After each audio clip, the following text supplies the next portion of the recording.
Assalamu alaikum and welcome to my channel True Eyes.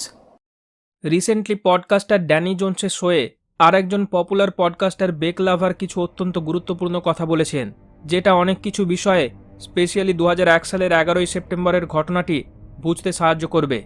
ইনি জন্মসূত্রে একজন আমেরিকান, তবে এনার মা বাবারা ছিলেন আলবেনিয়ান, যারা আমেরিকায় চলে এসেছিলেন 1999 সালে কসোভো যুদ্ধের সময়। ইনি এনার ফ্যামিলি এবং রিলেটিভদের নিয়ে প্রায় 30 জনকে একদিনেই হারিয়েছিলেন, কিন্তু তারপরেও তিনি হার মানেননি। এরপর 2001 সালে নিউ ইয়র্কের ওই ঘটনাটি ঘটার সময় ইনি ওই বিল্ডিংয়ের বেসমেন্টে ছিলেন কর্মসূত্রে এবং তিনি সারভাইভ করে গিয়েছিলেন। ইনি একজন এক্স ক্রিশ্চিয়ান, যিনি বর্তমানে একজন রিভার্টেড মুসলিম। তো তিনি বলেন, যখন ওই ভয়াবহ ঘটনাটি ঘটছে উপরে, ওই সময় তিনি বেসমেন্টে ছিলেন।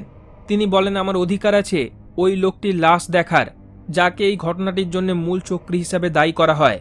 এবং তিনি এটাও বলেন যে প্রত্যেক আমেরিকার অধিকার ছিল তার লাশটি দেখার, কিন্তু কোনো কিছুই দেখানো হয়নি। সব কিছুই আছে ধোঁয়াশার মধ্যে। আসলে বড়সড় গেম খেলা হচ্ছে, যা মানুষ ধরতে পারছে না।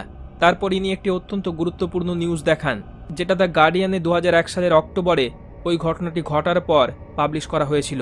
সেখানে বলা হয়, জুলাই মাসে, অর্থাৎ ঠিক ঘটনাটি ঘটার 2 মাস আগে, ওসামা বিন লাদেন দুবাইয়ের একটি আমেরিকান হসপিটালে ট্রিটমেন্টের জন্য ভর্তি হয়েছিলেন এবং সেখানে লোকাল সিআইএ এজেন্ট তার সঙ্গে মিট করেন এবং এটা দাবি করে ফ্রেঞ্চ নিউজ পেপার লে ফিগারো।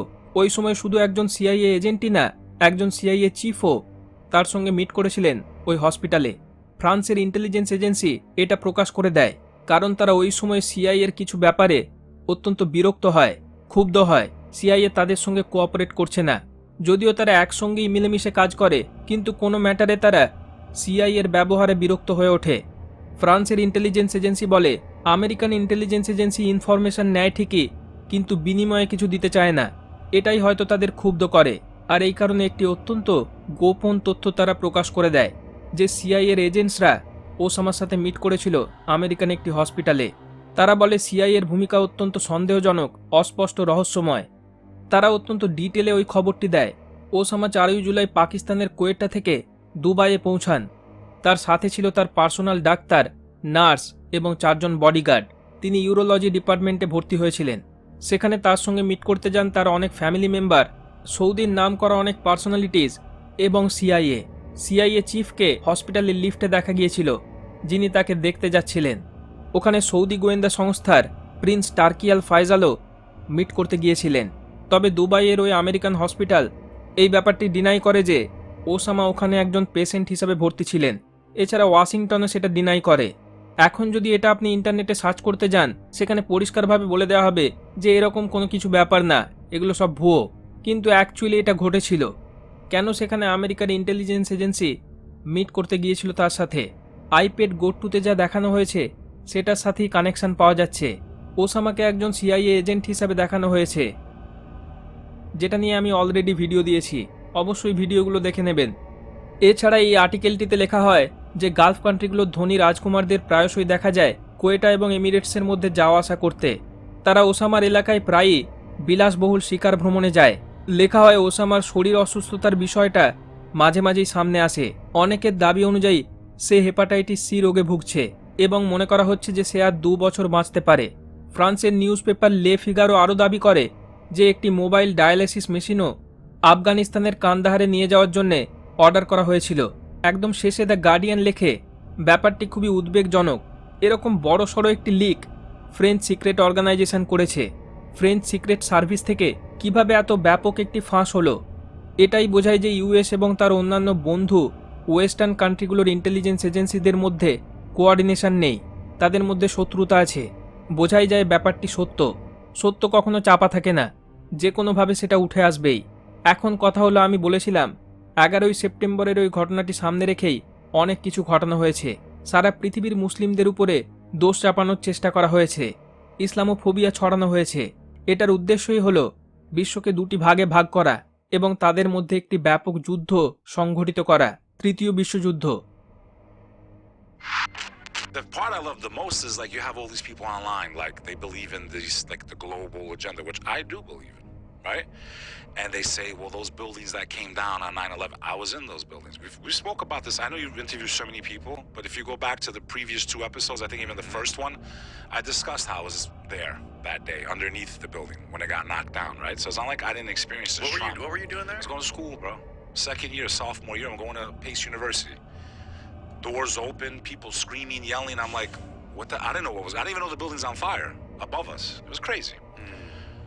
But I love how people go, I know that it was the Muslims didn't do it. They just blamed them to start war. Because there's a lot of people that believe that, right? I'm talking about. What do they believe? They believe you're going really fast. They believe that those buildings were taken down to false flag and to do what they've done in the Middle East over the last 25 years. Right. There's large swaths of people that believe that. Right. Okay, I'm not even getting into that. But I'm talking about even non-Christians. What I find it funny is if you believe that that was a false flag and that those were destroyed by everyone else except the guy with the long beard who miraculously flew 2 jumbo jets into this building and they miraculously found the passport on the floor and they miraculously killed him and then dumped his body because they didn't want to give the American people the right. Right. I, as someone that was in the World Trade Center, I want to see his body. I deserve that justice. Did you? I just saw this recently. I read something. They just threw his body over. No pictures, no nothing. Come on, man. Did you read the story about, and Steve, you're going to have to look this up, find the article, but there was a story that he was flown to Saudi Arabia by the CIA. Fahrenheit 9/11, the doc had covered some of that. He went to a hospital because he had some sort of like a thing with his liver or his pancreas. Diabetes. No, he had diabetes. Something was going on with him medically where he had to have an emergency procedure done in Saudi Arabia in a hospital. And this was like a year before 9/11. And he went to the hospital and he was being supervised there by like CIA people.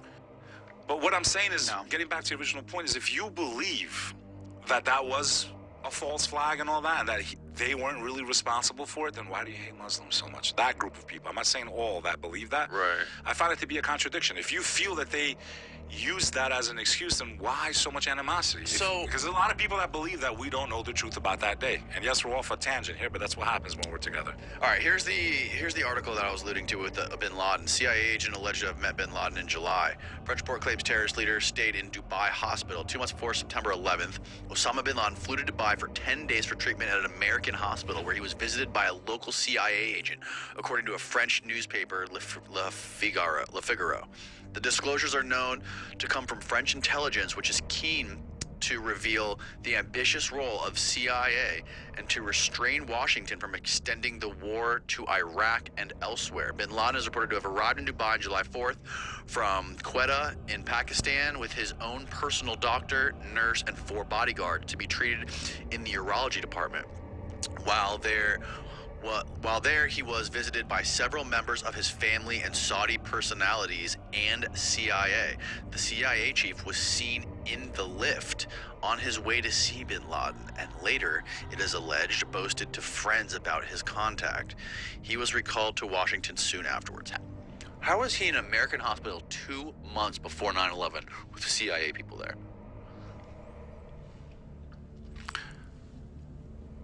I'm not killing myself. I'm not suicidal.